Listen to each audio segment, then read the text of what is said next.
Et également, ça permet à l'essaim de se développer naturellement et donc dans les conditions normales dans la nature. L'inconvénient, on l'a vu, ça va être un petit peu de logistique, qui n'est pas simplement de rajouter des hausses, mais de gérer, on va dire, des éléments qui sont en bas, des éléments qui sont en haut. Le point que je trouve également remarquable dans la ruche Varré et qui est très intéressant, c'est que les dimensions sont plus petites qu'une ruche d'Adam. Si on met sur une 12 cadres, on est rapidement sur pas loin de 50 cm de large, ou 40, on va dire, un bon 40, 40-45.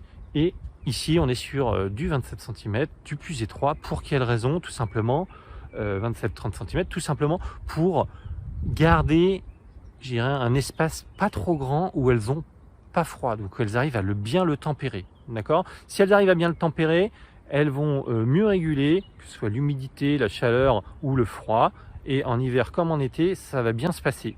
Contrario, si c'est trop grand, elles vont à ce moment-là perdre de l'énergie à essayer de se réchauffer. Quelquefois même, elles vont laisser de la nourriture sur les côtés alors qu'elles auraient pu l'utiliser. Donc elles meurent, je dirais, à côté de l'oasis sans même s'en rendre compte. Ça, c'est en hiver.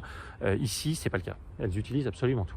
Après, les éléments qu'on a au-dessus, donc je vais détailler. On a quoi? Si on ouvre, ici, on a un isolant. Donc ici, c'est un toit, un toit banal. Je privilégierais plutôt les toits chalets que les toits comme ça. Mais ici, on a sur cet élément que je viens de bouger un aérateur. Alors derrière ça, ici j'ai mis pour éviter qu'il y ait des rentrées trop violentes de pluie, mais là on a un aérateur, donc une grille classique, hein, comme celle qui est en dessous là, qui vient boucher chacun des orifices et qui permet de faire l'aération verticale de la ruche. C'est-à-dire que entre l'air qui passe par là, la ventilation faite par les ruches, par les abeilles, donc qui lorsqu'elles vont se mettre à ventiler, va permettre le courant d'air et l'arrivée d'air par ici assez largement dans toutes les directions. Donc ça permet de limiter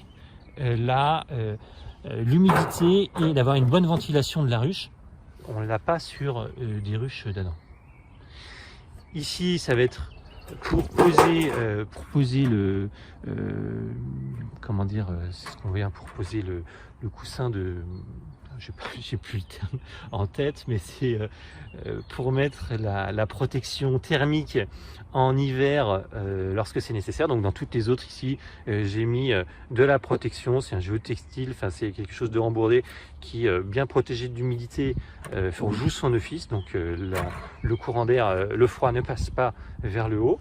On a ensuite, on voit très bien les barrettes ici. Hein. Voilà, comme je vous disais, il n'y a rien de bâti dessous. Et là, ici, on a une moustiquaire pour éviter évidemment qu'il y ait des insectes qui descendent ou que les abeilles remontent dans tous les éléments hauts, que ce soit l'aérateur, la partie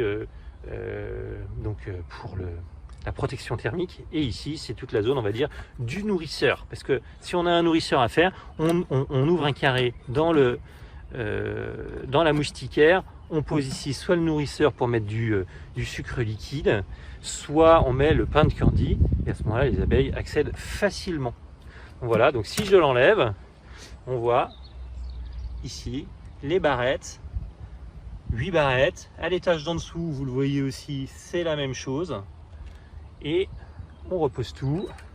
Voilà pour une présentation rapide, mais je pense essentiel du fonctionnement, de la constitution d'une ruche Varré et le pourquoi c'est utile. Dans la d'Adam, on rappelle, à l'usage, vous aurez soit une ruche trop grande, quelquefois, et ensuite vous allez amener un petit peu contre leur mode naturel les abeilles à monter pour déposer leur miel, etc. On va dire c'est une ruche d'exploitation. Très clairement, c'est orienté pour produire, pour vendre du miel. Ici, comme le but de l'association n'est pas de faire ça, mais c'est de préserver les abeilles pour maintenir des pollinisateurs sur le terrain, ce qui nous préoccupe, c'est qu'elles se développent de façon respectueuse de leur mode de vie et que ça se fasse en maximisant les chances qu'elles survivent. Et là, pour l'instant, le taux de survie sur cet hiver, il est très bon. On va voir, ça se fait dans la durée. Évidemment, derrière, tout n'est pas parfait, mais ça marche. Et vous le verrez quand au printemps, j'ouvrirai un peu à l'arrière des ruches. On pourra observer comment ça se passe, c'est juste magnifique.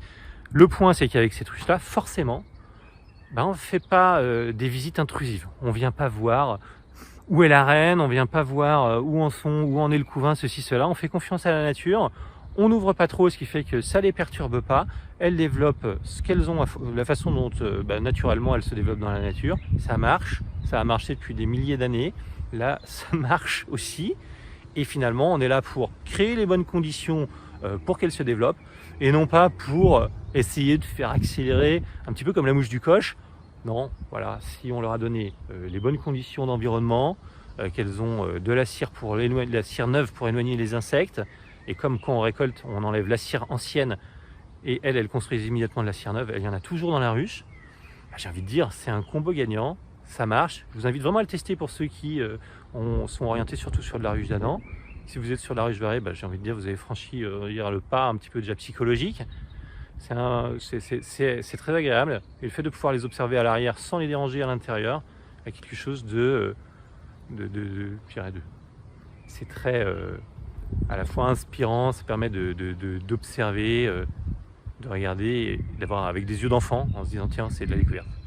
Voilà, de 2 minutes j'ai fait 12. Écoutez, j'ai peut-être été un petit peu bavard, mais ça valait le coup. Si vous avez des questions, n'hésitez pas. Et à très bientôt. Ça va bientôt arriver, donc le transfert, comme je lui dirais, des ruchettes vers les ruches. Là, en ce moment, il va y avoir un refroid la semaine prochaine avec température négative le matin. Ici, on a eu un coup de vent, je venais vérifier si rien n'avait bougé, ça s'est très bien passé.